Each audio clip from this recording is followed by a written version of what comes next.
vamos a hablar de lo que es la violencia, digamos, que los hombres ejercemos contra nosotros mismos y contra otros hombres, y la violencia que los hombres estamos ejerciendo en contra de las mujeres, ¿no? ¿Por qué? Pues porque, por ejemplo, cuando los hombres ejercemos una violencia contra nosotros mismos o contra otros hombres, de por medio pues hay estas ganas de demostrar que uno es más que el otro, esta jerarquía, esta competencia, y entonces a partir de allí humillamos, a partir de allí desafiamos para medir fuerzas, a partir de ahí burlamos, ¿no? Nos burlamos de los demás para que, digamos, no nos vean vulnerables. Y a partir de allí también ocultamos emociones para no vernos débiles, ¿no? Y cuando hablamos de la violencia contra las mujeres, pues la verdad es que hay seguramente un montón de necesidades que queremos cubrir, como puede ser, por ejemplo, el control, la sensación de control, el querer tener la razón, digamos, el pensar que nuestro deseo y nuestra comodidad va primero, ¿no? Y entonces a partir de ahí minimizamos las emociones de las mujeres, queremos controlar sus decisiones o las queremos controlar, digamos, a partir del dinero o de los recursos, invalidamos su voz, las presionamos sexual o emocionalmente, asumimos que ellas son las que deben de ceder. Como hombres siempre queremos mandar, siempre queremos que las cosas se hagan a nuestra manera. Entonces sí les inculca a uno la violencia, más a los varones, y a las mujercitas, uno como papá les dice, no te dejes de ese cabrón, no te dejes de ellos, o sea, tú te tienes que defender porque tú no estás sola, ¿no? O sea, y si no puedes tú, están tus hermanos, y si no están tus hermanos, pues me dices a mí. O sea, desgraciadamente esa es la idea con la que nosotros a veces educamos a los hijos. Sí. Que estamos mal, sí, pero no lo queremos aceptar, porque ¿cómo vas a aceptar tú que estén maltratando a tu familia si tú no eres el que lo haces? Vamos aprendiendo desde pequeños que hay diferentes mecanismos, que hay diferentes formas en las que podemos manipular las situaciones y a las personas, ¿no? Que eso es lo complicado en este sentido. Entonces, y estos aprendizajes, pues los vamos reforzando conforme vamos creciendo. Si bien es cierto que muchos de estos los aprendemos con la familia o en la familia, pues los reforzamos con los amigos, ¿no? Con las amistades, en la escuela, a través de los medios. O sea, hay diferentes formas de cómo vamos reforzando todo esto. Y lo vamos poniendo en práctica, que esa es la otra, porque no nada más te lo refuerzo, sino que lo voy poniendo en práctica y me doy cuenta que tiene un beneficio, ¿sí? Entonces es ahí donde digo, sí, el utilizar la fuerza me trae beneficios. ¿Por qué? Porque a lo mejor con las chicas, ¿no? Les llama la atención alguien que sea bravucón, que sea peleador, que sea... Y entonces, ¿por qué? Porque dicen, con ese me van a respetar, no se van a meter conmigo, ¿no? Costos. ¿Cuáles son los costos que los hombres a lo mejor ni cuenta nos hemos dado? Exacto. Que estamos teniendo con esa apariencia de beneficios? No nos ponemos a reflexionar que nosotros también tiene un impacto, ¿no? Y a veces lo pasamos también como algo normalizado. A lo mejor nos ha tocado observar a personas, adultos, hombres ya mayores, que están solos, que viven solos, ¿no? ¿Por qué? Pues porque los hijos, las hijas, pues ya no quieren saber de ellos, ¿no? Los van relegando, ya no los llevan, ya no les invitan, o cuando hacen una reunión, pues está el abuelo hasta allá en el rincón y todos acá festejando y celebrando, ¿no? Y al abuelo silencio, no le generen ruido, incomodidad, ¿no? Y a lo mejor el abuelo dice, pues, ¿por qué no me invitan? ¿Por qué no quieren que yo participe? Pues porque siempre fuiste así, ¿no? Siempre fuiste enojón, siempre fuiste, a mí no me moleste, a mí no me traigas sus cosas aquí, ¿no? Entonces, la soledad tú solito te fuiste alejando, ¿no? Claro. Y no te das cuenta. Y a veces caemos en esta idea de, pues es que ya no me quiere mi familia, ya no quieren que esté yo con ellos. No, más bien tú solito fuiste alejado.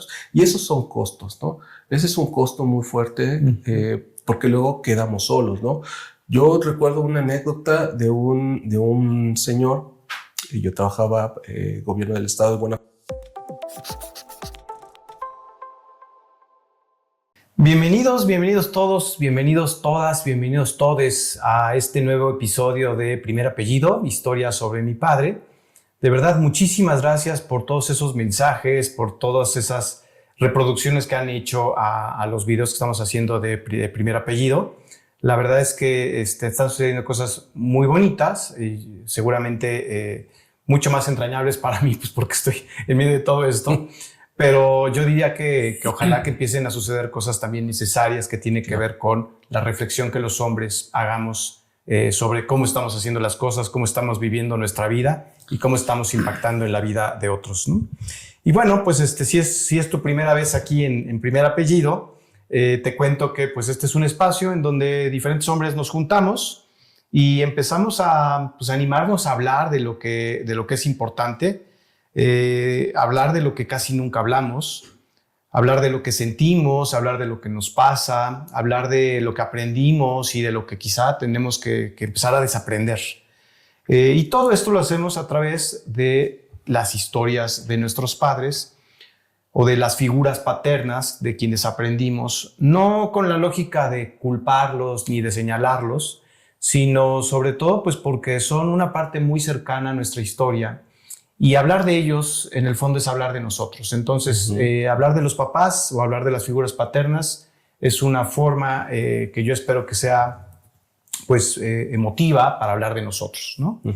Y bueno, el día de hoy nos acompaña César y nos acompaña Hugo, que el día de hoy pues, no serás César como tampoco serás La Mosca, porque para quienes no nos están, digamos, viendo, nos acompaña César, que es, fue luchador de lucha libre profesional y tenía, digamos, dos nombres.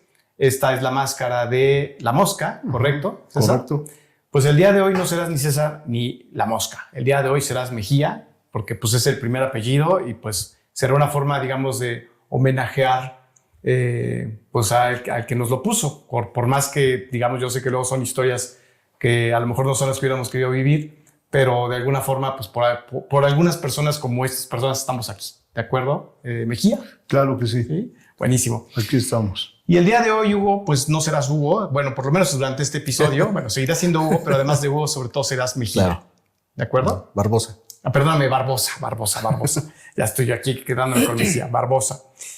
Y pues yo soy Adolfo, pero también durante este episodio pues seré Ortega y pues la idea es que le hagamos también un poquito, digamos, aquí del juego al primer apellido, ¿de acuerdo? Ok. Buenísimo. Perfecto. Pues muy bien, pues hoy vamos a hablar de un tema que la verdad es que es muy duro. Yo creo que todos los temas de los mandatos son pesados por definición, pero el tema de hoy la verdad es que sí es probablemente en mi caso el que más me movió a hacer todo este esfuerzo y que tiene que ver con la violencia, ¿no? La verdad es que yo sé que violencia es violencia, ¿no? Eso no me cae ninguna duda. Pero solo para fines, digamos, de esta conversación me gustaría hacer, digamos, en este ejercicio la diferencia o un énfasis, más que diferencia, un énfasis en que vamos a hablar de lo que es la violencia, digamos, que los hombres ejercemos contra nosotros mismos y contra otros hombres y la violencia que los hombres estamos ejerciendo en contra de las mujeres, ¿no? Okay.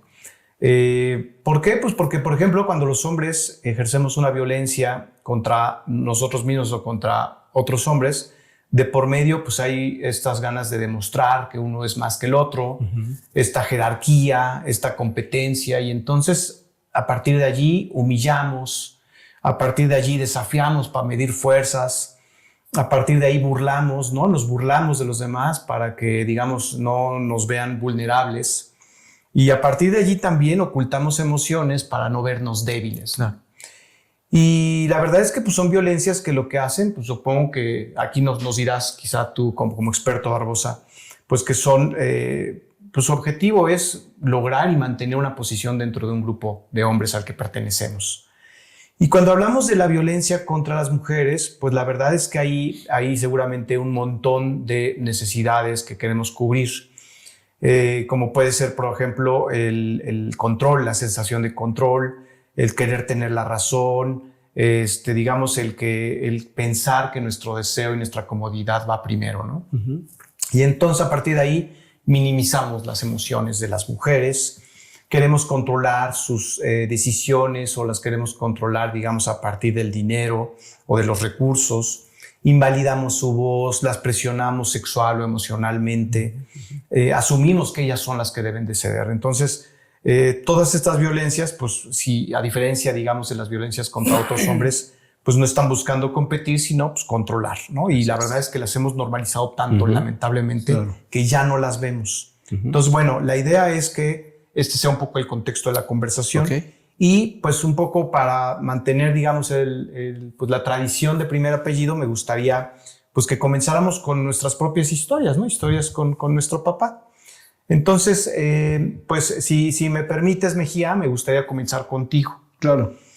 ¿Tienes alguna historia de tu papá, el señor Mejía, o de alguna persona que haya hecho las veces, digamos, de figura paterna, con la que aprendiste, aunque no te lo dijera explícitamente, pero con la que aprendiste que un hombre tenía que reaccionar con fuerza, con violencia, con control, con dureza para ser hombre? Bueno, yo creo que así como tal, como mi papá, te podría decir que no tuve esa dicha de convivir mucho tiempo con él, puesto que nosotros, mi mamá se separó de muy pequeño de él y ella nos llevó a vivir con ella, valga la redundancia. Entonces, sí hubo no una persona, sino varias personas que estaban alrededor que eran las figuras que podrían parecer mis padres, ¿no? ¿Por qué? Porque eran más grandes que yo y ellos eran los que me decían: te tienes que defender, tienes que hacer esto, tienes que hacer aquello. Tú tienes que aguantar todo lo que te digan porque tú eres el hombre de la casa. Tienes que cuidar a tu mamá y tienes que cuidar a tu hermana. En ese entonces eran mi hermana y yo nada más. Sí, podría ser. Y de mi papá te puedo decir que pues fue una persona que tenía una manera de querernos a la mejor, que pues yo no la entendía. Yo tenía 5 años en ese entonces, ¿no? Y desafortunadamente, si hubiera estado con él, a lo mejor hubieran sido las cosas diferentes, ¿no? Porque a la edad que yo tenía, pues ya tenía que trabajar, ayudarle a mi mamá. Y en ese momento el que me ayudaba era un tío, que él era el que me decía: pues tienes que hacer esto, tienes que hacer aquello para que tú puedas ayudarle a tu mamá, y tener que ir a trabajar para traer un poco de dinero para que pudiéramos sobrevivir en ese entonces. ¿Cómo te metiste a la lucha? ¿Cómo decidiste que era una buena forma, digamos, de ganar dinero? ¿Te gustaban, digamos, a lo mejor ya las luchas como tal? O por ejemplo, la violencia, digamos, que eras bueno para los guamazos, supongo. ¿Cómo fue tu historia? La violencia en sí, yo creo que la aprendes en la calle, ¿no? La mejor escuela para ganarte un respeto en la calle, pues te tienes que valer por ti mismo, porque hay niños más grandes que tú, o como saben que no tienes papá y eso, entonces pues te hacen, en ese momento no se llamaba bullying, ¿no? Te estaban molestando y pues te tenías que defender. Pero la lucha me empezó a gustar cuando mi mamá nos trajo aquí a la Ciudad de México. Tenía un primo que él me decía que él estaba entrenando lucha. Él me llevó a un gimnasio, yo tenía en ese entonces 11 años, y me llevó al gimnasio y yo quedé muy impactado por la gente que estaba ahí, por las convivencias que se hacían entre ellos, y pues sí, me gustó muchísimo. Cuando yo tenía 13 años, ya empecé a entrenar lucha en el gimnasio Guelatao, que está ahí en el centro de la Ciudad de México, ahí en La Lagunilla. Ahí estuve entrenando lucha olímpica y a raíz de ahí me gustó mucho la lucha. Era muy broncudo, o sea, porque viví en la zona de Tepito, de La Lagunilla, de La Morelos. Entonces, pues ahí la vida es como la selva, ¿no? Es del más fuerte. Te surtías ahí. Y entonces ahí, si no era uno, era otro, pero tenías que estarte aventando tus tiros a cada rato, porque pues si no, llegaba otro y era el que te traía de tu chamaco, ¿no? Entonces, pues y eso era como que la situación donde uno ya empieza con la violencia, ¿no? Claro, claro. Oye, y bueno, ahorita, bueno, de hecho, cuando tú tienes un hijo, ¿cuántos hijos tienes? ¿Dos? Tengo 2 varones y una niña. 2 varones y una niña. ¿Y hay alguna, digamos, actitud que tú hayas reconocido en ti en donde de pronto a lo mejor el asunto, por ejemplo, de aprender a valerte, a pelear, le hayas transmitido a tus hijos, incluso a tu hija, no lo sé, pero sobre todo a ellos? Pues sí, porque, o sea, creces tú con esa idea en la cabeza de que ellos no se van a dejar de nadie, ¿no? O sea, ellos tienen que ser ellos tienen que ser, se puede decir que como una herencia de que si su papá nunca se dejó, si su papá nunca lo hicieron menos, ellos no tienen por qué dejarse intimidar por nadie, ¿no? O sea, desafortunadamente nosotros como hombres siempre queremos mandar, siempre queremos que las cosas se hagan a nuestra manera. Entonces, sí les inculca a uno la violencia, más a los varones, y a las mujercitas, uno como papá les dice, no te dejes de ese cabrón, no te dejes de ellos, o sea, tú te tienes que defender porque tú no estás sola, ¿no? O sea, y si no puedes tú, están tus hermanos, y si no están tus hermanos, pues me dices a mí, o sea, desgraciadamente esa es la idea con la que nosotros a veces educamos a los hijos. Sí. Que estamos mal, sí, pero no lo queremos aceptar, porque ¿cómo vas a aceptar tú que estén maltratando a tu familia si tú no eres el que lo haces? A final de cuentas, yo creo que esa es es el meollo de todo el asunto, de que tú sí puedes hacer, pero no quieres que otra gente te lo haga, ni puedes, ni debes de dejar que otras personas te estén maltratando. O sea, desafortunadamente, esa idea la tenemos bien arraigada, y no nada más yo, no, sino yo creo que todo ser humano, o sea, todas las personas pensamos de esa manera. Sí, no, totalmente. Y muchas gracias por compartir tu historia, Mejía, porque sí, para eso estamos aquí, para ver qué caramba hacemos con esas ideas que tenemos muy arraigadas. Muchas gracias, Mejía. Barbosa, ¿tú tienes alguna historia de tu papá o de la figura paterna con la que hayas convivido que te haya dicho directa o indirectamente que la violencia, que el control, que reaccionar con fuerza o con dureza era propio, digamos, de ser un hombre? Fíjate que estuve pensando, porque nos compartiste más o menos de qué iba. Entonces estuve pensando algunas historias y ya hasta después, analizando bien, me di cuenta que no necesariamente la violencia física te inculca un control, ¿no? O sea, no a través de los golpes, no a través del sometimiento hay un control. Esta anécdota que les voy a compartir tiene que ver sí con el control, pero más como un control emocional, ¿no? Porque también desde allí ejercemos el control nosotros los hombres. Entonces, yo recuerdo mucho y pensaba, te digo que en estas anécdotas, y no recuerdo que en algún momento, en alguna ocasión, mi padre me golpeara, pero sí algo me marcó mucho y hasta tiempo después también lo entendí, que eso era violencia, ¿no? Uh-huh. El no estar presente, pero aparte utilizar el trabajo como un pretexto para no estar presente y tener otra vida, ¿no? Con otra pareja. Entonces eso sí nos marcó, en lo personal me marcó mucho. ¿Por qué? Porque mucho tiempo estuvimos como en esta dualidad, o por lo menos yo así me sentía, ¿no? En 2 vidas, una con mi familia y otra con mi papá y su otra pareja, ¿no? Entonces era mucho esta situación de convivir con mamá y luego ir con la otra persona, convivir con ellos, regresar y no poder compartir, no poder decir, oye, fui acá, estuve haciendo, sino era más bien, no digas nada. ¿Por qué? Porque los vas a lastimar, porque les vas a herir, porque se van a enojar y luego ya no nos van a querer. O sea, tu papá no estaba separado de tu mamá, se mantenía con ella como pareja, tenía otra pareja, sin embargo, tú como hijo sí convivías con digamos, ambos. con tu mamá y evidentemente con la Así es. pareja de ella. Así es. Y por mucho tiempo fue así, hasta que, pues bueno, por X circunstancia, mi mamá se entera, ¿no? Y yo sí sentí así, luego como el enojo, el impacto que ya había en ella. Pues, ¿por qué no me dijiste, no?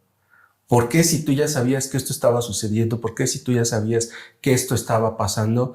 ¿Por qué no te acercaste a decirme, oye, mi papá tiene otra persona, mi papá tiene otra familia, ¿no? ¿Por qué no lo hiciste? ¿Qué edad tenías cuando te enfrentó con eso? Oh, yo tenía como 12 años, más o menos. ¿Y desde qué edad tú sabías o ibas y venías? Más o menos como desde los 8 años. Wow. Sí. ¿Solo Sí. tú o tienes algún otro hermano Mi hermano, al principio éramos tanto mi hermano como yo, pero ya después mi hermano, no sé, supongo que ya no quería ir. Yo seguía yendo y además porque, pues, como soy el mayor, ¿no? Con esta idea de al hijo mayor, al primogénito, pues siempre lo jalo, ¿no? Siempre ando con él, ¿no? Con esta idea de, pues tú vas a ser el sucesor de este apellido también, ¿no? ¿Cómo te explicaba Entonces, tu papá la relación que tenía con esta otra persona? pues no, nunca fue abierto, nunca me explicó por qué tenía otra persona. Y digo, en su momento pues yo tampoco lo entendía, ¿no? Ni tampoco me pasaba por la cabeza el cuestionarle. ¿Por qué? Pues porque pues te llenaba de cosas, ¿no? Y yo me decía, pues qué beneficios tengo en esto, o sea, siendo así, ¿no? ¿Por qué? Porque pues a mí sí me lleva a pasear, porque a mí sí me compra juguetes, porque a mí sí me compra ropa, porque a mí sí esto, ¿no? Pero no me daba cuenta pues cómo estaba afectando también eso a mi mamá y a mis hermanos, ¿no? Cuando ya me doy cuenta, se me fue el mundo hacia atrás, ¿no? Fue un golpe así durísimo. Y yo odié a mi papá por mucho tiempo lo odié, ¿no? Hasta que entré a estudiar la carrera y nos piden llevar, yo soy psicólogo de formación, entonces ya en la carrera, pues te pide llevar contención emocional, ¿no? Pues para que tú vayas trabajando y vayas también viendo cómo se trabaja y puedas poner en práctica mucho de lo que te enseñan. Hasta entonces pude lidiar con esa situación, pude trabajarlo en terapia y pues bueno, a la fecha ya llevo una relación más cordial con él, ya ese enojo que en su momento tenía hacia él, pues ya se disipó, pero sí, mucho tiempo yo no lo quería ni ver.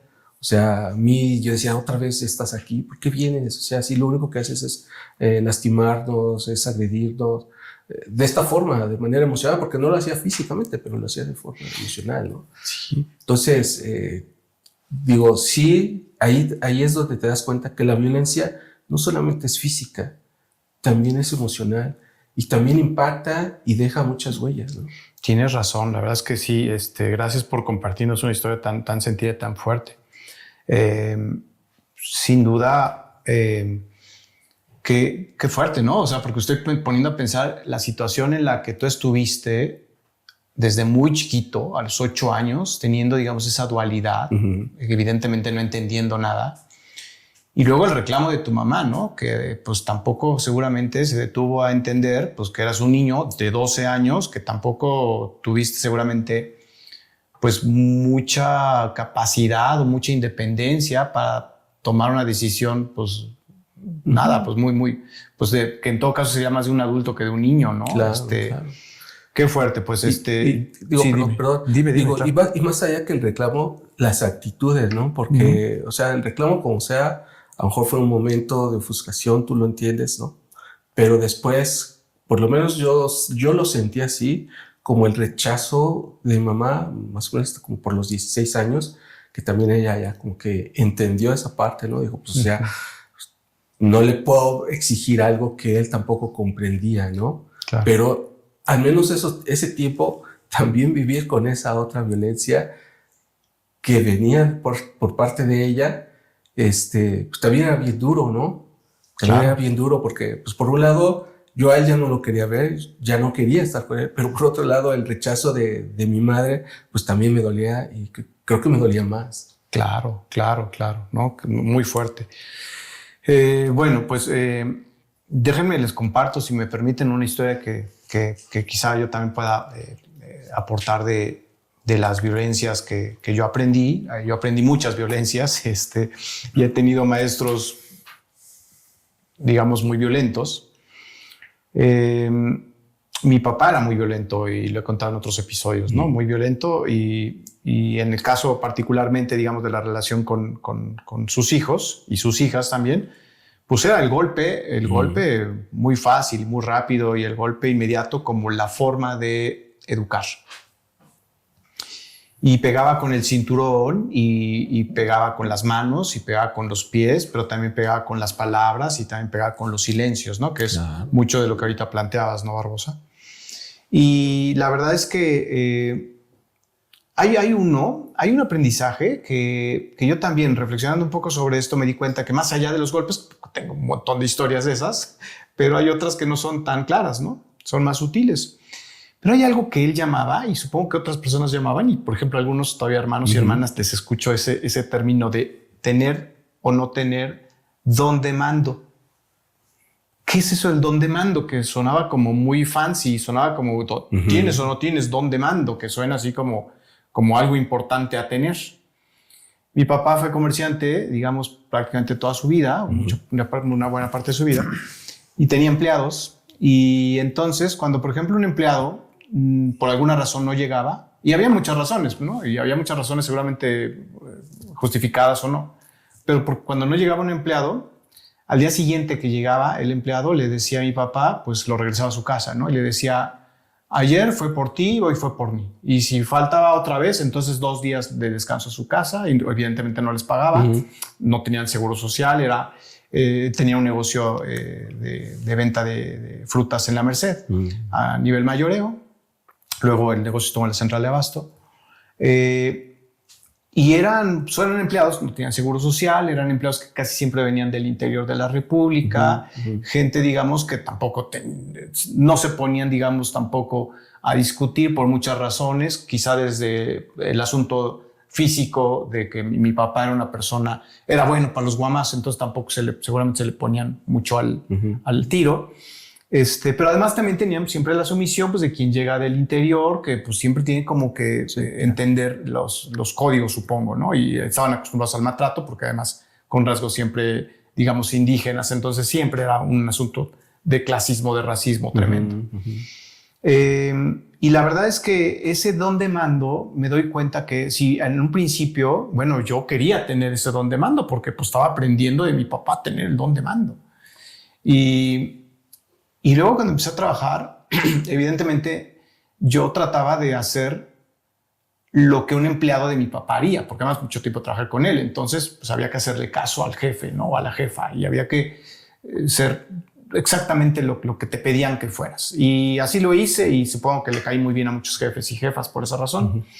Y luego cuando yo empiezo a tener subordinados, ahí se pone la cosa más dura, porque entonces pues yo tengo que tener don de mando y entonces empiezo a ejercer un control sobre de ellos y sobre de ellas, pues que no está padre, ¿no? Que me hizo sufrir mucho porque evidentemente uno no tiene control de nadie y así es y así debe de ser, pero yo creía que sí podía y entonces en ese regateo terminé, la verdad es que haciendo mucho daño a la gente con la que yo trabajaba. Hoy mismo todavía me cuesta trabajo de cada decisión que yo tengo en lo laboral poder darme cuenta las formas en las que yo, digamos, me vinculo con ellos, ¿no?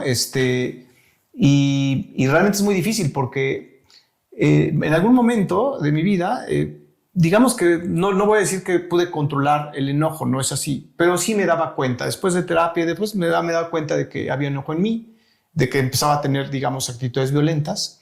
Y entonces empecé a comprarme una fantasía que era así como, no sé, en algún momento me parece, Mejía, que planteabas, no sé si antes del programa, pero decías que había que tener un físico respetable. Yo me imaginaba que había que tener actitudes respetables, ¿no? Y entonces empecé a comprarme esa idea y decía, es que, claro, cuando yo les hablo, a lo mejor les doy una retroalimentación de algo que hicieron mal. Si se las doy suavecito, no se la van a tomar en serio. Pero si se las doy enojado, entonces sí. Y entonces empecé a simular el enojo, cuando yo realmente no estaba enojado, pensando que esa era una forma más eficiente de demostrar que algo había estado mal, ¿no? Entonces ahora me doy cuenta, las tonteras que estaba pensando. Y todavía me cacho pensándolas, la verdad, ¿no? Entonces, la verdad es que sí, sí hay muchas cosas violentas disfrazadas de buenos ejemplos, ¿no? Porque esto del don de mando era un buen ejemplo. Claro. O al menos eso supongo que es lo que quería mi papá mostrar, ¿no?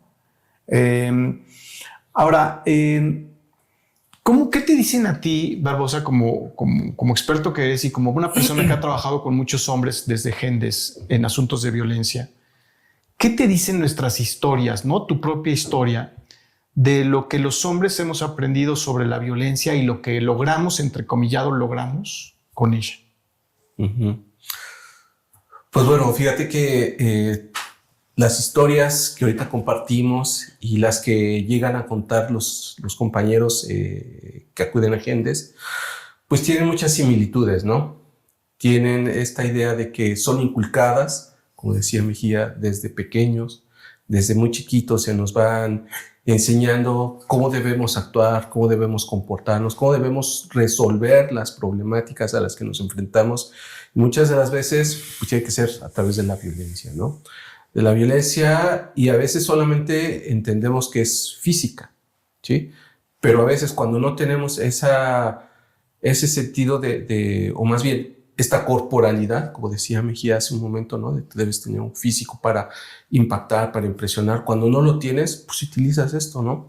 Utilizas tu creatividad, utilizas tu inteligencia para tener otros recursos, ¿no? Y cuando tampoco tienes ese otro recurso, pues utilizas los recursos necesarios, a veces el dinero, ¿no? Dinero que de dónde lo sacas cuando eres pequeño, pues a veces lo hurtas, ¿no? Porque no es que te lo den. O si tienes una familia que tiene poder adquisitivo en ese estado, pues sí te dan dinero, ¿no? Y entonces a través del dinero también utilizas ese medio, ese mecanismo para ejercer el control sobre las demás personas, ¿no? O sea, vamos aprendiendo desde pequeños que hay diferentes mecanismos, que hay diferentes formas en las que podemos manipular las situaciones y a las personas, ¿no? Que eso es lo complicado en este sentido. Entonces, y estos aprendizajes, pues los vamos reforzando conforme vamos creciendo.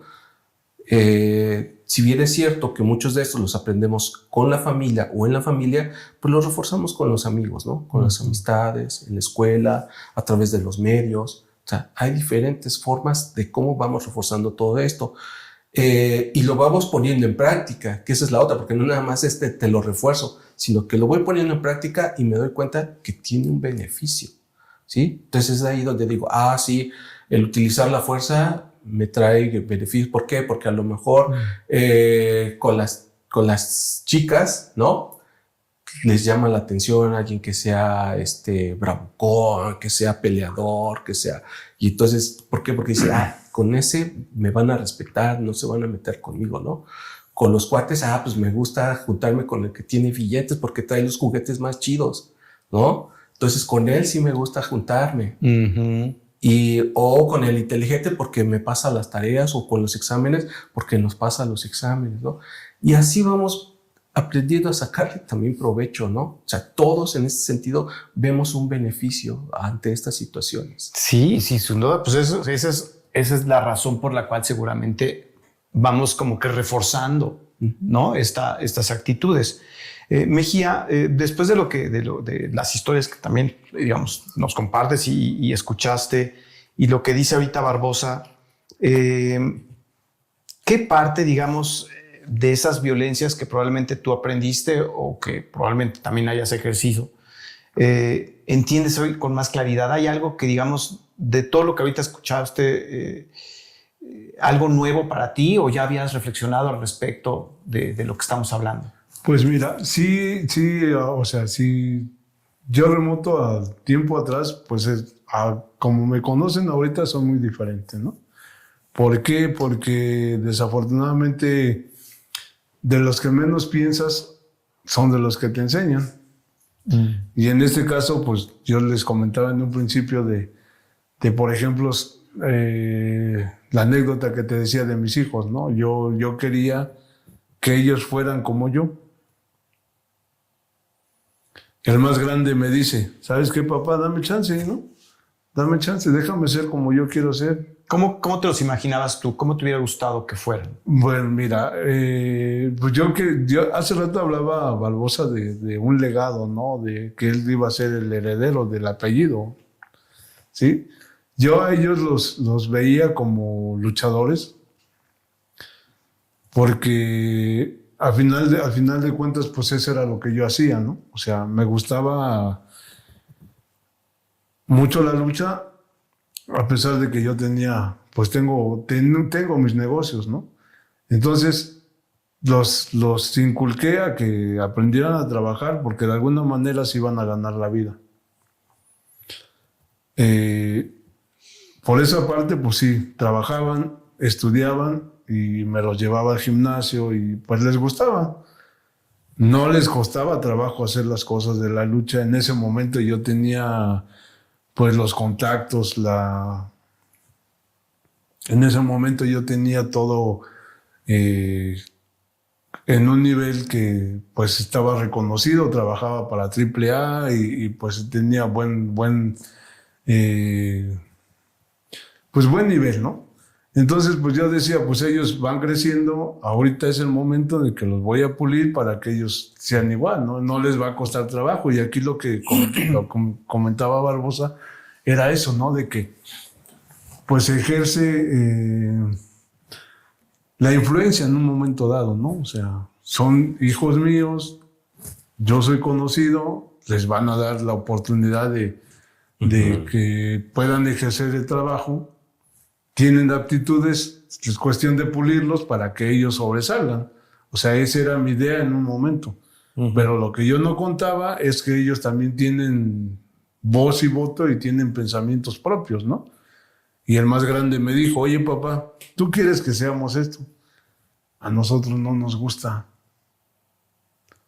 Y en ese momento yo decía, bueno, pues ¿qué estoy haciendo mal, no? O sea, y dije, bueno, pues está bien, me parece bien tu idea, o sea, pues respeto lo que tú me dices y pues si vas a hacer algo, pues échale ganas nada más, ¿no? Claro. ¿Y ahora a qué se dedican tus hijos? Mi hijo, el mayor, es psicólogo. Está trabajando en la UNAM. El otro es, se me fue el nombre, es bueno, la chica es enfermera, no ejerce, pues ya ahora sí que ya es cuestión personal, ¿no? Y el otro es Pero estudia una carrera, digamos, sí, y se dedica a ella. Sí, no, él, a pesar de que estudió y eso, no ejerce su carrera, pero es un muchacho también muy, o sea... Pero no es luchador. En todo no caso. es luchador. Ninguno de ellos les gustó la lucha. Y es lo que te comentaba, ¿no? O sea, ellos me dijeron, a mí me gusta esto, dame chance. Y pues afortunadamente son profesionistas. Claro. Y al final del día, si no ejercen o no hacen su trabajo, pues ya es cuestión personal. Es decisión de ellos, claro. En su momento, pues se les dio lo que ellos pidieron. Y pues no, o sea, no me siento defraudado porque no hayan sido luchadores. A final de cuentas, la vida de cada uno la va labrando a través del tiempo. En su momento yo tuve las oportunidades, a lo mejor corrí con suerte de llegar hasta donde llegué y pues yo creo que la vida a cada uno lo acomoda en su lugar, ¿no? Y además ahorita decías que no sabías qué habías hecho mal, ¿no? Un poco así te preguntabas. Sí. Pero yo creo que algo también habrás hecho bien si tu hijo mayor tuvo la confianza de decirte que no quería seguir el camino que tú le estabas marcando, ¿no? Porque podría haber sido que por miedo no te lo dijera o porque se había comprado, digamos, toda la historia de que tiene que ser como tú por no tener a lo mejor una individualidad o un pensamiento más crítico. Y podría haber sido peor, podría haber sido un luchador solo por complacerte y no decirte nada, ¿no? Entonces yo creo que también hiciste algo bien si tu hijo fue capaz de confiarte eso, ¿no? Mira, pues yo le agradezco mucho a Dios y a él porque hoy me doy cuenta que qué bueno que no fueron. Porque si no, hubieran pasado a lo mejor una vida muy diferente a la que tienen ahora, ¿no? Porque la vida que llevaban conmigo como que no fue muy ad hoc para ellos, ¿no? O sea, ¿por qué? Porque yo no era una fichita muy agradable como para que ellos dijeran, no, pues voy a ser como mi papá, ¿no? O sea, no los veía, siempre andaba en la fiesta. A lo mejor, como decía Barbosa, pues sí les dabas ciertas cosas para que no te reclamaran y eso, ¿no? Entonces, quieras o no, también eso es violencia, ¿no? Claro, claro. O sea, es algo que nosotros, mucha gente me dice, o he aprendido que hoy se pagan culpas, ¿no? Y yo pagaba mis culpas de esa manera. Entonces, pues sí, como que en el momento que ya me cayó el 20, después de lo que me dijo el mayor, dije, pues qué bueno, ¿no? Qué bueno que no siguió los mismos pasos, porque pues imagínate, es Claro. algo que, por ejemplo, quiero creer que hoy el apellido de mi papá, o el primer apellido que mencionas tú, es como un patrón que a través del tiempo inconscientemente lo vas repitiendo. Porque ya lo viví, yo se los hago vivir a mis hijos y mis hijos se lo van a hacer vivir a sus hijos. O sea, es algo tan repetitivo que a veces es inconsciente, ¿no? Y hay algo que por eso dicen, ¿no? Y hay que mucha gente te ve y te dice, tú vas a ser igualito que tu papá. Sí, en algún momento ¿No? hasta eso te puede llegar a hacer llegar, digamos, sentir orgullo, ¿no? Sí. Pero luego cuando ya crece uno dice, lo que ojalá pasa, que no. Lo que pasa es que no lo entiendes en ese momento, ¿no? O sea, cuando eres pequeño, pues sí dices sí, ¿no? O sea, Claro, porque quieres ser como tu papá. en ese momento dices, mi papá es mi ídolo, mi papá es Claro. lo que yo quiero ser como mi papá. Sí, bueno, imagínate tus hijos, tener a un papá luchador de niño, lo que podía significar para ellos Sí, en términos claro. de orgullo, ¿no? No cualquiera tenía un papá cualquiera, luchador, sí. ¿no? Sí, por la eso fuerza te que digo, o sea, representaba. a lo mejor esa era la idea mía, ¿no? Porque pues imagínate, como dices tú, las veces que me llegaron a ver en la televisión y todo eso, pues decían, bueno, pues bien. Pero la realidad de la vida que ellos tenían cuando yo estaba con ellos, pues igual no era tan chida, ¿no? Claro. Entonces, a lo mejor todo eso hizo que el mayor dijera, no, pues, o sea, para parecerme a ese cabrón, pues mejor no. O sea, claro. yo tengo facultades para el estudio y estoy bien y eso, porque eso sí, o sea, yo les exigía que estudiaran. Porque no les pedía, les exigía, o sea, no les comentaba. O sea, yo les exigía que estudiaran. Y como dicen, ¿no? O sea, con gritos o con malas palabras, pues les decía, pues tienes que estudiar, tienes que portarte bien, cuando todo lo que yo hacía era al revés, ¿no? Que eso también es muy típico, Claro. ¿no? Es muy típico O sea, del hombre y de la humanidad. Y es lo que te digo, ¿no? O sea, desgraciadamente son patrones que van repitiendo, o sea, y no se me olvida lo que luego mi esposa me decía. ¿Con qué cara les vas a reclamar? Exacto. Oye, muchas gracias por compartirnos también esta parte, digamos, de tu historia, Mejía. Yo tengo una pregunta, Barbosa. ¿Cómo Sí. ahorita hablaste de estos beneficios que logramos con estas actitudes violentas, con estas actitudes, digamos, de control o qué sé yo? ¿Costos? Costos. ¿Cuáles son los costos que los hombres a lo mejor ni cuenta nos hemos dado Exacto. que estamos teniendo con esa apariencia de beneficios? Sí, efectivamente.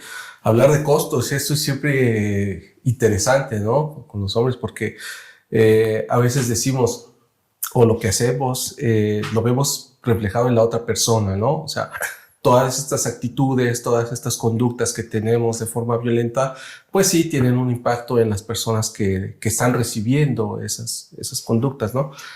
Pero y en nosotros no nos ponemos a reflexionar que nosotros también tiene un impacto, ¿no? Y a veces lo pasamos también como algo normalizado. A lo mejor nos ha tocado observar a personas, adultos, hombres ya mayores, que están solos, que viven solos, ¿no? ¿Por qué? Pues porque los hijos, las hijas, pues ya no quieren saber de ellos, ¿no? Los van relegando, ya no los lleva, ya no les invitan, o cuando hacen una reunión, pues está el abuelo hasta allá en el rincón y todos acá festejando y celebrando, ¿no? Y al abuelo silencio, no le generen ruido, incomodidad, ¿no? Y a lo mejor el abuelo dice, pues, ¿por qué no me invitan? ¿Por qué no quieren que yo participe? Pues porque siempre fuiste así, ¿no? Siempre fuiste enojón, siempre fuiste, a mí no me moleste, a mí no me traiga sus cosas aquí, ¿no? Entonces, La soledad es un tú costo solito tremendo. te fuiste alejando, ¿no? Claro. Y no te das cuenta. Y a veces caemos en esta idea de, pues es que ya no me quiere mi familia, ya no quieren que esté yo con ellos. No, más bien tú solito fuiste alejado. Y esos son costos, ¿no? Ese es un costo muy fuerte porque luego quedamos solos, ¿no? Yo recuerdo una anécdota de un señor, y yo trabajaba gobierno del estado de Guanajuato, y estaba yo atendiendo al hijo, ¿no? Y nos dio el contacto del señor. El señor estaba en un asilo y de repente nos hablan, pues para decir, oiga, estamos contactando a fulano de tal. Sí, ¿por qué motivo? Es que el señor acaba de fallecer, ¿no? Y queremos pues, que vengan a recoger el cuerpo. Nos pusimos en contacto con el hijo porque era el único que teníamos de contacto y el hijo dijo, pues yo no voy a ir, ¿no? O sea, que no sé, que lo lleven a la fosa común, ¿no? Uh-huh. Dice, yo no voy a ir. Para mí no significa nada esa persona. Entonces, qué duro escuchar que un hijo se refiere así de su padre, pero yo creo que son muchas historias así de ese tipo, ¿no? En donde hemos ejercido tanta violencia, hemos ejercido tanto el control y la manipulación que no nos damos cuenta, y cuando queremos que estén con nosotros, pues ya los hemos alejado demasiado, ¿no? Eso por un lado, ese es un gran costo, te digo. El otro costo es siempre tratar de encajar en algo que a lo mejor no vamos a hacer nunca. ¿A qué me refiero con esto? Se nos ha enseñado que la masculinidad tiene ciertas características y tenemos que cumplir con todas esas características. Y cuando no llegas a hacer lo que se espera de ti, de lo que dice que debe ser, pues te das de topes, ¿no? Porque dices, híjole, no soy ni exitoso, no soy ni ganador, no soy ni muy viril, no soy ni el hombre que tenía que ser un triunfador, ¿no? O sea, me doy cuenta que estoy muy debajo de todo eso. Y entonces, ¿qué hago? ¿Qué hago cuando no estoy cumpliendo con ese requisito o con todos esos requisitos? ¿Y qué solemos hacer los hombres cuando nos damos cuenta de eso? Pues lo más triste y lo más decepcionante, buscamos puertas falsas, ¿no? Buscamos aliviar nuestras penas con el alcohol, con las drogas, y cuando eso ya también nos rebasa, pues recurrimos al suicidio, ¿no? En estas fechas decembrinas que se acercan es cuando más se reciben datos, o cuando empiezan a presentarse los datos de hombres que se suicidan, ¿no? 8 de cada 10 hombres que se suicidan lo logran, ¿sí? 8 de cada 10 mujeres que se suicidan, pues 4 lo logran, ¿no? O sea, más bien 4 de cada 10. 4 de cada 10. ¿No? ¿Por qué? Porque los métodos que utilizamos los hombres pues son más efectivos. Los métodos que utilizan ellas no es que no quieran suicidarse, es más bien es como una llamada de auxilio. Date cuenta, estoy en problemas, tengo algo, ¿no? Y el hombre es, pues a quien le digo que estoy en problemas, no tengo a nadie, no tengo una red de apoyo, pues voy y me quito la vida, ¿no? Claro, no es una llamada de atención, No, ya es las ganas de salir de allí. Sí, salir de esa problemática. Y además un altísimo porcentaje de las personas que logran el suicidio, digamos, somos hombres, ¿no? Sí. Probablemente 9 de 10, ¿no? Debemos de ser los hombres. Sí. Te digo, somos quienes más recurrimos a ese método. ¿Por qué? Porque no tenemos redes de apoyo, como yo te decía, ¿no? Las mujeres, en cambio, tú las ves desde pequeñitas, no falta la amiguita, ¿no? Que entran hasta juntas al baño, ¿no? Y después tienen 2, 3, 4 amiguitas y con todas platican de lo que les sucede, de lo que les pasa en la casa, ¿sí? Siempre tienen a alguien con quien platicar. No es que la amiguita a lo mejor le vaya a solucionar el problema, pero por lo menos es un desahogo, ¿no? Nosotros no tenemos con quien platicar. Tenemos, sí, amigos, pero ¿de qué platicamos? Pues a lo mejor de una chica que se ve bonita, o a lo mejor del fútbol, o a lo mejor de cualquier otra cosa, pues menos de nuestros problemas. Eso me parece muy dramático, muy dramático. Oye, Mejía, cuando quieras quitarte la máscara, si estás cómodo con ella, está bien. No, pero sí, no pasa nada. está bien. Sí. Me parece muy dramático esa soledad de la que hablas ahorita como consecuencia de buscar, digamos, control y demás a través de la violencia, pero que en realidad la tenemos permanentemente. Yo veo que los hombres en general, bueno, claramente yo me siento muy solo. Y me siento muy solo a partir, digamos, de que empecé a tener conciencia de que el tipo de vínculo que yo tenía con otros hombres era bastante artificial. Sí. Era muy aprendido. Pues yo tengo que juntarme a tomar alcohol con alguien. Bueno, y después ya me divertía porque estaba borracho, pero luego cuando dije ya no quiero tomar alcohol, pues ya mis amigos borrachos pues ya no me invitaban y yo tampoco aceptaba cuando me invitaban. O cuando las conversaciones empezaron a dejar de parecerme interesantes porque era hablar de sexo o era hablar de infidelidades o era hablar de alcohol o de la pachanga o de ir a ligar, aun cuando teníamos pareja, dije, pues tampoco me gusta. Entonces dije, pues yo ya me alejo, ¿no? Entonces, ¿y entonces de qué voy a hablar? Pues mejor creo un podcast para hablar de lo importante. Casi. Esa fue un poco de mi conclusión, ¿no? Y porque yo me resisto a pensar que los hombres no somos capaces de hablar de nosotros mismos. Me resisto. Quizá sea la parte más femenina que yo tenga, cosa que agradecería, de decir, sí podemos hablar, sí podemos enfrentar las cosas difíciles. Fíjate, eso es algo que socialmente nos permea, ¿no? Que sí difícilmente nos sentamos a hablar, pero cuando ya nos reunimos, ahora sí que haciendo un símil a lo que trae ahorita Mejía en la cara, que es su máscara, cuando nos quitamos esa máscara, ¿no? Es cuando realmente nos enfrentamos primero a nosotros y después enfrentamos las situaciones que nos están pasando. Porque algo que nos detiene es enfrentarnos a nosotros mismos, darnos cuenta de todas estas problemáticas que tenemos, de asumirlas, de reconocerlas y entonces sí poderlas externar, ¿no? Hasta que te des cuenta realmente de todo eso que tú andas cargando, es cuando puedes ya externar todo esto que te acongoja, ¿no? Sí, totalmente. Sí, porque mientras, esto que dices, ¿no? Vas por ahí justo fingiendo, ¿no? Tratando de encajar en los espacios, porque también es otra de las condiciones que te pone la masculinidad, ¿no? Para sentirte a gusto, para sentirte pleno, tienes que encajar con un grupo de amigos, tienes que encajar con un grupo de personas, ¿no?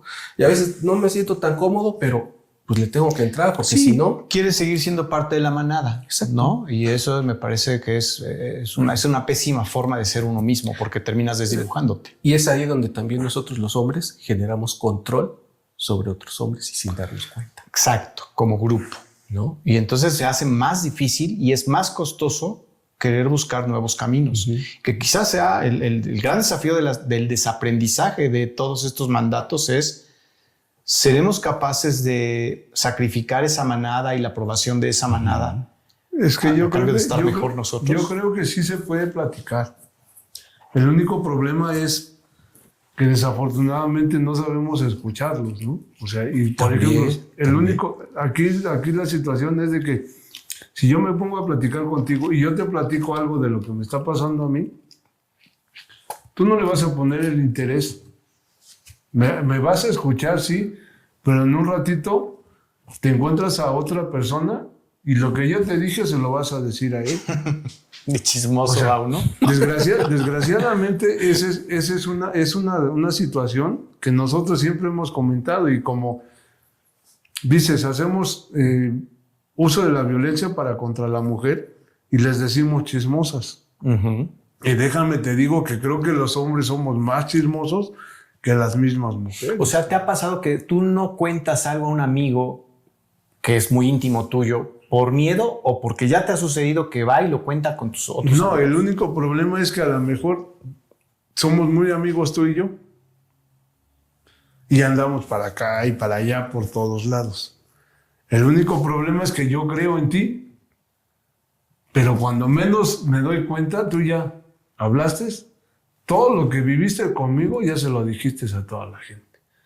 Entonces, existe ese momento en donde tú empiezas a desconfiar. Si era tu gran amigo, Sucede hasta en tu misma familia o un hermano le platicas y aquel cabrón va y le dice al otro. Cuando se supone, o sea, si yo te estoy confiando algo, Claro. ya lo sabe todo el mundo. ¿Ya te ha pasado eso que te Sí, pasó? o sea, ¿Y tú has contado cosas íntimas de un amigo? No, afortunadamente yo soy a lo mejor de las pocas personas que no me gusta vivir de lo que la otra persona ya vivió, ¿no? O sea, lo que él me diga se queda conmigo y no me gusta andar compartiendo lo que él vive, porque si yo en algún momento sentí feo lo que dijeron de mí, pues imagínate si yo hablo de él. Uh-huh.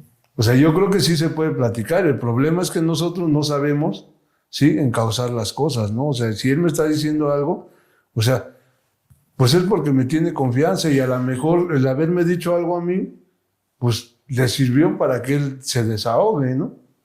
Mira, siempre existe ese riesgo, pero creo que al mismo tiempo es un riesgo que evidentemente si alguien en quien tú confiaste no cumplió, digamos, con esa fidelidad de amigo, pues claramente no vuelve a ocurrir.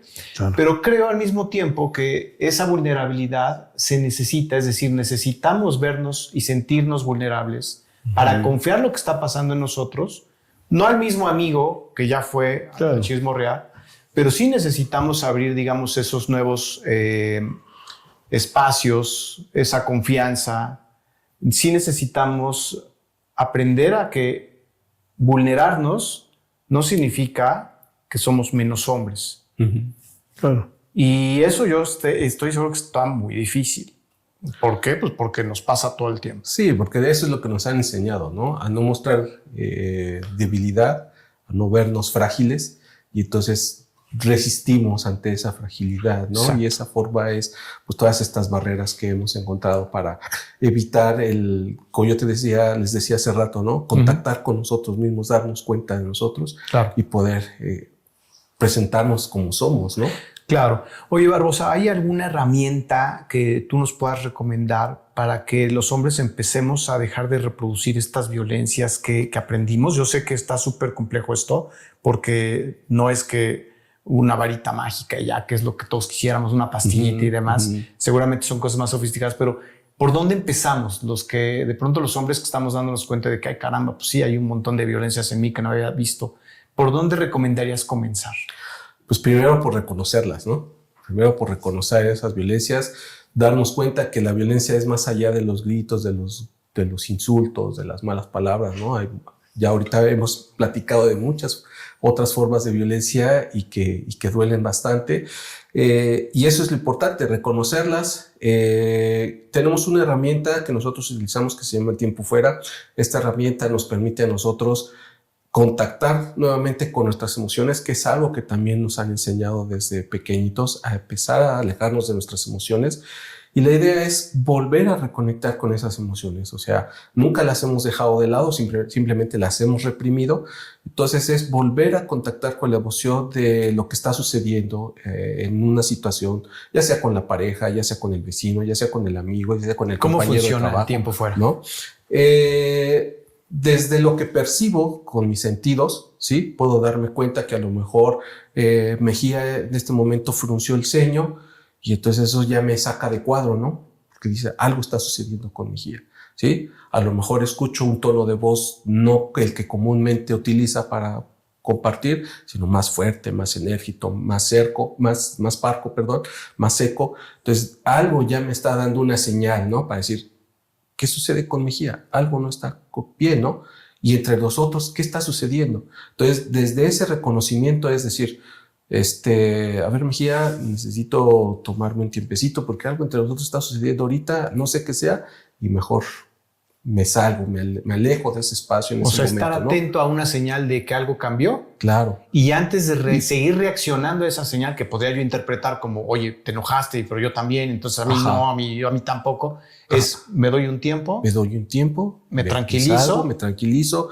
pienso qué fue lo que nos estaba sucediendo a ambos, porque no nada más es en lo que yo percibo de lo que está sucediendo con la otra persona, ¿no? Porque también en mí hay una reacción, también en mí algo está pasando en mi cuerpo a lo mejor empieza a tensarse, a lo mejor empiezo a sentir frío o calor, ¿no? Algo también está sucediendo en mi cuerpo. Entonces, desde esas señales que estoy percibiendo, me salgo de ese espacio, ¿no? ¿Para qué? Para pensar, reflexionar, a ver, ¿qué estaba sucediendo? Sí, porque nos estábamos...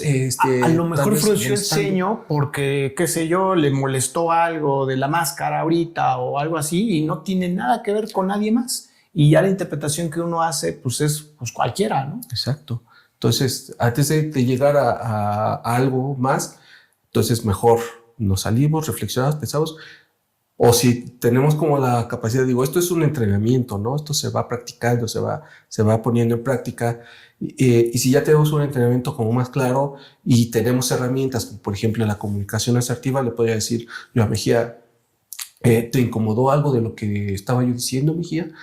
No, ¿por qué? Es que como vi que frunciste el ceño o tu tono de voz fue más seco, más serio. No, simplemente...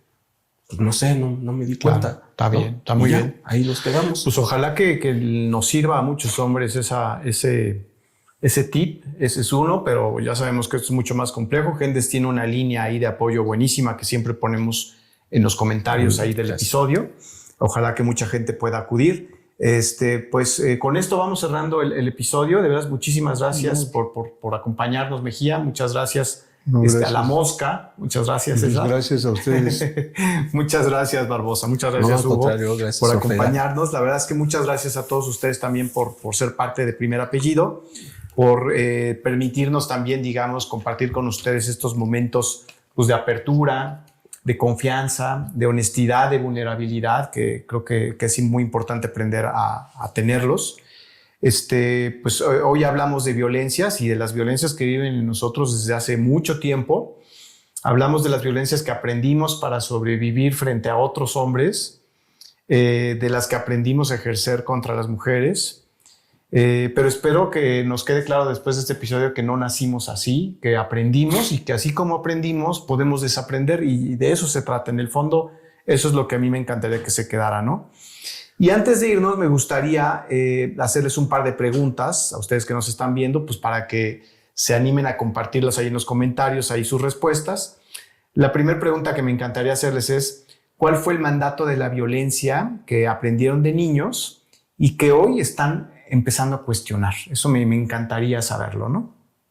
Y una segunda pregunta es, pues ahora sí que para que todos nos apoyemos y para que nos pasen tips también a nosotros, ¿qué cosas les han ayudado a ustedes a empezar a desaprender esta violencia que heredamos todos? Si hay algún tip que nos digan, mira, a mí me sirve mucho reconocer las violencias haciendo esta reflexión o este ejercicio, me va a encantar. Me va a encantar que por supuesto nosotros, pero también todos los que vean el episodio y lean los comentarios, pues podamos saberlo, ¿no?